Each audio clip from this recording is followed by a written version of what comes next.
When we had the opening, you're both talking about a dream project to work on. Maybe that would be an interesting collaboration opportunity or something like that. Just talk about what you'd love to see, what you'd love to accomplish. Out of a collaboration together, or just in general, like a dream project? Yeah. Yeah, I think when we had the opening, I mean, two things, and they're not like these grand, super complicated, wild visions, but I do want to work. I've scaled up now from real, when I was just doing straight paper collages, and even now when I do them, they tend to be really small, like 5.5 by 7.5 inches on paper. So I do lots of those. But then I wanted to be able to scale up and work on things that I could have in shows and galleries and things like that. So that's when I started, probably 16 by 20, 18 by 24, like in that range. And I've never really gotten to where I could do the exact same kind of work that I do with my small collages on that scale. There's potential, with printing things and enlarging things that I could make that work. But as I started to do that, I started bringing, paint naturally kind of came into the equation because you can fill up portions of a canvas or a panel, as you can take as much of that real estate as you want with swatches of paint. Whereas, if you're working with imagery in a magazine or a book, it's limited. But now I'd really like, as I've now gotten a little more comfortable working with paint as part of my process, I really thought a painting / collage. I use collage in everything. There's some collage in all of my work. Now it's a layer somewhere in a piece, but it may not be visible on the surface. I'm working on the biggest things I've worked on are probably 3 feet by 3 feet.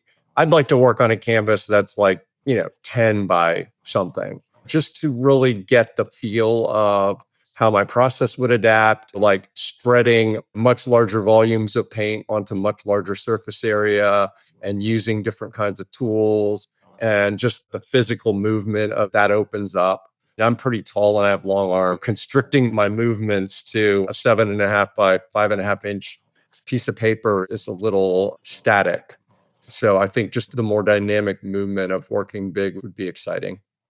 Do you find it a challenge to, when you're scaling it to a larger format, you're losing that condensed kind of details that maybe make a smaller composition more interesting, and then to go to a bigger one, it's more spread out or something like that? Yeah, you would think, but I guess I'm a maximalist, so it tends to fill up anyway.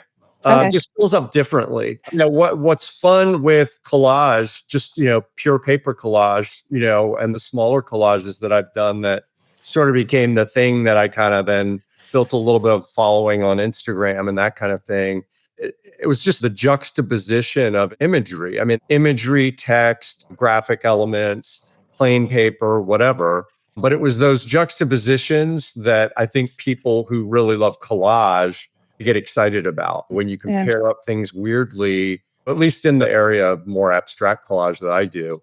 Those become interesting. When I work larger and have maybe pieces of little bits of imagery on a much bigger surface, then I start working to create interest in other ways. So there's a lot more mark making than I used to be, or than I've used in my collage.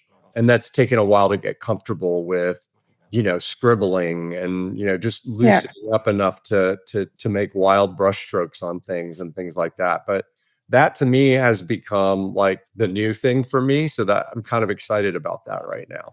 Who was that artist that you like, that's a current collage artist who does a lot of those commercial? I want to say, I know it when I see it, but he does like a lot of like pop art kind of photographs of celebrities. And Are you talking about Robert Mars? Robert who? Robert Mars, like kind of Americana. Are you talking about a really well-known artist, or are you talking about a guy that well-known? Well-known. I think Robert Mars sounds. Robert Mars was a guy that I was interested in. It was a lot of like, he would do a lot of like Americana stuff and kind of vintage, old, he would do these things where I think he went out and took a lot of his own photographs. And then it might have been him, but he did like, he does those big things when you're talking like wall size, big wall size. Right. Yeah, he does that different style. That was actually his style was really influenced kind of the early kind of collage that I was making. Then I started doing resin like him. I kind of copied that idea from him. And then I got tired of the whole thing and started making abstract collage. But yeah, definitely getting to these bigger works would be a lot of fun. Cool. What about you, Doug Fuller? When you asked about what we really would like to do, I thought you were going to say, look under your chairs. There's a key to a brand new warehouse studio for you, rent free for a year. I was inspired after that to find a warehouse for you guys. I was like, I want to make this happen. Like Doug, I started working larger just because I've been finding larger things and I want to be able to use the pieces and try to see what I can do with them. So like those car parts, like the one that's at your gallery right now. And then I've got a couple others that plus stuff that are aging in our driveway, unfortunately. But I would like to, and I'd also like to be able to do kind of the way, have you been to Perry Naz's studio space? Yes, I have. She's got like the barn. Yeah, the barn, half studio gallery, half entertaining.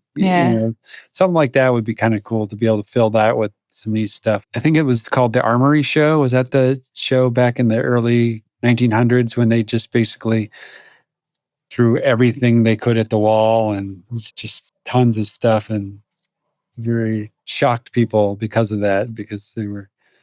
Yeah, Duchamp. That was the one where Duchamp. I think Duchamp, like, I can't remember. There's something. Duchamp had something in that show. Yeah, I think the urinal. Yeah.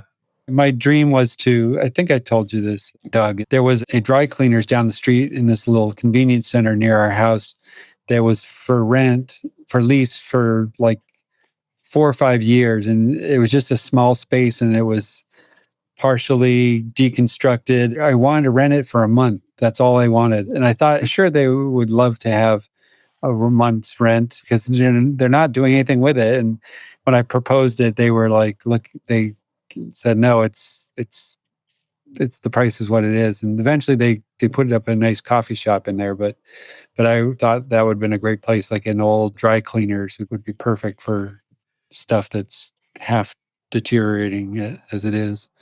No, it did. It did actually. This is the first time I was able to, because when you first mentioned it at the opening, I couldn't like pull out my phone and start looking, but now I can. So now I'm looking. It was a 1913 show. Is that the one? Yeah. When I did the sidewalk art show back during COVID, one of the people, a California artist whose work I just absolutely love, and he's kind of a bit of a Dadaist. He was really in love with the show I did. And he said, you created your very own Armory Show. I think I know what that is, but if he said it, it must be good. I was so excited to hear about that. So that's cool. Filling an armory with your art, that is ambitious. I know you can do it. You have an armory's worth of found junk to work with already. So. I do. That's interesting. Cool. The dog is moved down on the floor underneath the cat. Oh. Cat's still in the same position. I was going to call from downstairs where I do a lot of my work, but I was afraid that cat was going to start using the litter box and the dog was going to start getting in the cat box and be a disaster.